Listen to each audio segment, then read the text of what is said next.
এগুলো কি ভাই? আমরা ছাত্র ভাই, এগুলো কি? আমরা কি সন্ত্রাসী? আমরা কি দেশের নাগরিক না? আমরা কি দেশের সন্ত্রাসী? এগুলো কি জানতে চাই ভাই? আপনাদের কতজন আহত ভাই? সরকারকে দিতে হবে ভাই, জবাব সরকারকে দিতে হবে। এইগুলো কি? এগুলো কিসের? এই জবাব এই বিশ্ববিদ্যালয়ের বাসীকে দিতে হবে, এই প্রশাসনকে দিতে হবে এই জবাব।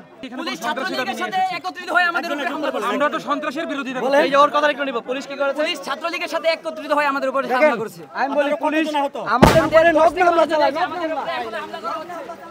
চারিদিক থেকে কিন্তু পুলিশ এগিয়ে যাওয়ার চেষ্টা করছে, শিক্ষার্থীরা একদিকে, অপরদিকে কিন্তু পুলিশ। দর্শক যারা দেখছেন শব্দ কিন্তু হচ্ছে, আমরা দূর থেকে আপনাদের দেখানোর চেষ্টা করছি। পুলিশের দিকে একবার তাকান তাহলেই দেখতে পারবেন এখানে কি হচ্ছে।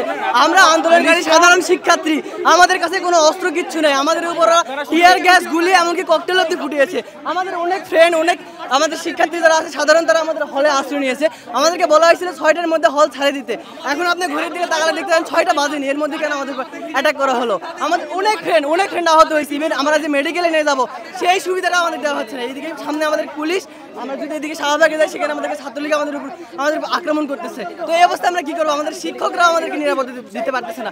আমরা ব্যারিকেড দিয়ে ধরে রাখছিলাম, আমাদের শিক্ষার্থীদেরকে আমরা ধরে রাখছিলাম যাতে কোনোভাবে পুলিশকে আমরা কোনো উস্কানি না দেই, পুলিশের উপর কোনো হামলা না হয়, কোনো বিশৃঙ্খলা না হয়।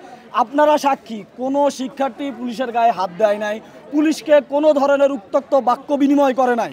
আমরা শান্তিপূর্ণভাবে কপিন নিয়ে জানাজা শেষ করার পরে আমরা রাজু ভাস্কর্যের দিকে যাচ্ছিলাম। পুলিশের কী রকম প্ল্যান, তারা আমাদেরকে মিডলে রেখে দুদিক থেকে টিয়ার সেল মারছে। এর মধ্যে একজন আপু ওই জায়গাতেই অজ্ঞান হয়, তাকে কোনো রকম টেনে হিসড়ে আমরা বঙ্গবন্ধু হলে নিয়ে তাকে কোনো রকম ট্রিটমেন্ট দেই। এই ছাড়া কমপক্ষে 10 থেকে 15 জন গুলিবিদ্ধ হয়েছে আমার চোখের সামনে। আমি এক ভাইকে পুলিশ, আপনারা তো দেখছেন কে গুলি করবে, একজন ভাইয়ের এইখানে হচ্ছে যে সে গুলিবিদ্ধ হয়েছে। তাকে আমরা, একটা রিক্সা ছিল যেটা টিচারদের জন্য খাবার নিয়ে আসছে, সেই রিক্সায় করে আমরা তাকে পিছনের গেট দিয়ে পিজি হসপিটালে পাঠাইছি। সকাল থেকে আমরা এখানে আমাদের তারা ক্যাম্পাসের ভিতরে এই যে আপনারা সবাই এই মুহূর্তের উপস্থিত থাকা অবস্থায় তারা কিভাবে মানে টিয়ার সেল মারলো, টিয়ার সেলের ভুক্তভোগী কিন্তু আপনারাও, আপনারা একদম জ্বলন্ত সাক্ষী। আপনারা জ্বলন্ত সাক্ষী। আপনারা কতজন আছেন এখন এখানে? কতজন আছেন আপনি একটু বলেন।